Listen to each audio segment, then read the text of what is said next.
오늘 함께할 아파트는요, 경기도 화성에 위치한 대단지고요. 생활하는 데 있어서 매우 편리한 시설들이 가깝게 위치하고 있는 아파트입니다. 그리고 제일 중요한 거, 이 아파트는요, 현재 경매에서 반값으로 떨어진 상태라는 겁니다. 그렇다면 이 아파트를 보실 때 어떤 점들을 고려를 해야 되는지에 대해서 함께 알아보겠습니다. 그럼 시작해 볼까요? 우리가 평상시에 생각하는 아파트의 장점은 무엇이 있을까요? 좋은 전망, 층고, 그리고 개방감, 이런 게 먼저 떠오르시나요? 그런데 이것보다 중요한 것이 있답니다. 바로 생활 환경인데요. 동간거리가 멀어서 사생활 보호가 좀 잘 되는 편입니다. 그리고 이 아파트 단지에 가보시면 아이들이 뛰노는 소리만 들릴 뿐이지 큰 소음 없이 아주 평화롭고 깨끗한 단지라는 걸 알 수가 있습니다. 주차 대수도 여유롭고요. 모든 단지가 정남향으로 되어 있어서 햇빛을 받기도 굉장히 좋습니다. 향후에는 지하철 인동선이 인근에 지나가게 되거든요. 신규 역사가 근처에 생기기 때문에 대중교통을 지금보다 훨씬 편리하게 이용을 하실 수도 있습니다. 그럼 여기서 잠시 경매의 큰 장점을 말씀을 드려볼게요. 이 경매 사건에서 가장 눈에 띄는 건 아무래도 가격 차이죠. 일반 매물이 3억 2천만 원인데 경매 최저 가격은 2억 2천만 원입니다. 무려 1억이 쌉니다. 이런 가격 차이 놀라우시죠? 경매를 통해서 아파트를 구입을 하시면 1억 정도를 절약을 하실 수 있습니다. 이 아파트는 24평형인데요. 방 3개와 화장실 2개로 전체 15층 중에서 13층에 위치한 아파트입니다. 경매 입찰은 5월 12일에 진행이 될 예정이고요. 감정평가 금액이 4억 5천만 원이었는데 2번이나 유찰이 되어서 지금 현재 최저 가격이 49%인 2억 2천만 원부터 이제 입찰이 시작이 됩니다. 이 단지는요, 2006년에 사용 승인을 받았고요. 총 세대수가 1200세대가 됩니다.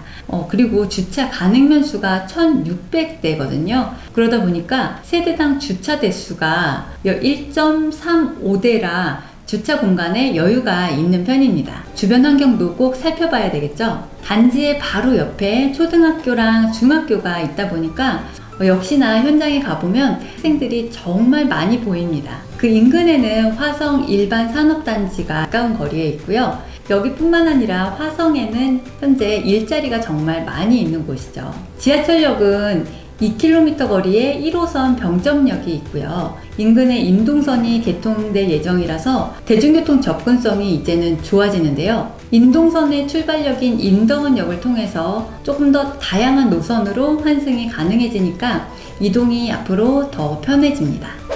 그럼 이제 경매 물건의 권리를 좀 분석을 해볼까요? 여기에는 근저당과 경매 개시 등기 그리고 압류만 있을 뿐이고요. 권리상으로는 매우 깨끗한 상태입니다. 그래서 낙찰을 받더라도 낙찰자가 인수를 해야 되는 권리는 없다는 점 잊지 마시고요. 주인이 살고 있어서 임차인의 보증금 역시 걱정을 하실 필요가 없습니다. 그런데 한 가지, 여기에는 미납관리비가 공개가 되지 않는 곳이에요. 이 점을 좀 주의를 해야 되는데요. 주인이 거주하고 있는 집들은 금전 문제로 경매가 진행이 되면서 관리비가 체납이 되는 경우가 종종 있어요. 미납 관리비가 비공개 상태라서 크게 위험한 건 아니고요.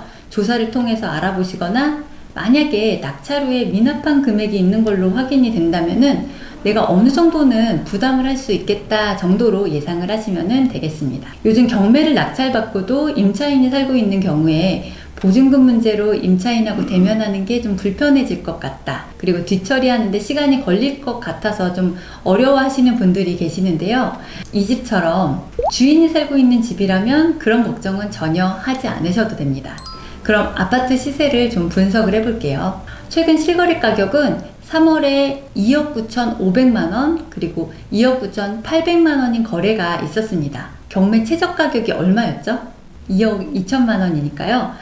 약 7천에서 8천만 원이 싸네요. 그리고 전세 실거래 가격은 1억 8천에서 9천만 원대로 경매 최저 가격하고 차이가 매우 적습니다. 지금 현재 매물을 살펴보면요, 이 아파트 저층에 2억 9천만 원짜리 매물이 있습니다. 그러니까 경매 최저 가격하고 7천만 원 정도가 차이가 나고요. 그리고 경매 아파트랑 비슷한 고층부 매물은 3억 2천만 원이 있습니다. 이 매물하고는 경매 최저 가격이 1억이 차이가 나죠. 이렇게 보면 2, 3억대인 아파트가 경매에서 1억이나 싸게 나왔으니까 적은 자본으로 집을 사려는 분들에게는 아주 좋은 기회가 될 수 있습니다. 최저 가격인 2억 2천만 원의 낙찰을 받는다고 가정을 해볼게요. 대출이 낙찰 가격의 약 70% 가능하니까요.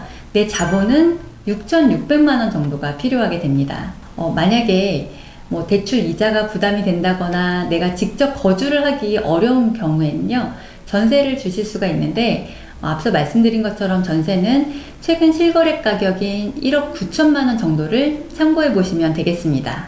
요즘 급매물부터 소진이 되고 있다는 기사가 자주 등장을 하는데요. 일반 매물의 가격이 많이 떨어졌다가 지금 조금씩이지만 다시 오르고 있거든요. 앞으로 입찰 가격을 정하실 때는 이런 분위기도 함께 고려를 해보셔야 됩니다. 마지막으로 여러분들이 이런 아파트를 구입하시려면 어떻게 해야 되는지 알려드리겠습니다. 우선 법원 경매 홈페이지나 경매 정보지에서 경매 정보를 확인하실 수가 있습니다. 이곳에서 아파트 정보랑 매각 일정들을 확인을 해 보실 수가 있고요. 매각일자에 여러분들이 입찰을 원하는 가격을 기재해서 입찰서를 제출하시면 됩니다. 경매가 복잡하고 어려워 보이시나요? 하지만 이 과정을 잘 이해하고 준비한다면 경매를 통해 좋은 집을 저렴하게 구입하는 큰 기회가 될 수 있습니다. 그리고 이 아파트는 위치나 구조, 교통 편의성 등 여러 가지를 고려를 해본다면 매력적인 집이라고 볼 수가 있기 때문에 경매로 이 집을 구입을 한다는 것은 아주 좋은 선택이 될 수 있습니다. 사실 제가 현장에 가서 모두 촬영을 마치고 왔는데요. 정말 안타깝게도 무슨 일인지 카메라 메모리가 영상을 모두 없애버렸습니다. 좀 더 생동감 있는 영상으로 현장을 전해드리고 싶었는데 너무 아쉽게 됐고요. 예쁜 아파트 단지 모습을 제가 보여드리지는 못하지만 관심 있는 분들이라면 현장에 가셔서 아파트를 꼭 보셨으면 좋겠습니다. 그럼 여기까지가 오늘의 내용이었습니다. 오늘 함께한 아파트를 통해 경매와 부동산에 대해 알아봤는데요. 이런 정보가 여러분들의 부동산 공부에 도움이 되었으면 좋겠습니다. 저희 트렌드 옥션 경매학원과 함께 하시면 더 많은 부동산 정보와 투자 팁을 배우실 수가 있습니다. 자세한 내용은 아래 설명란에 링크가 있으니까 참고를 해보세요. 그럼 다음 영상에서 찾아뵙겠습니다.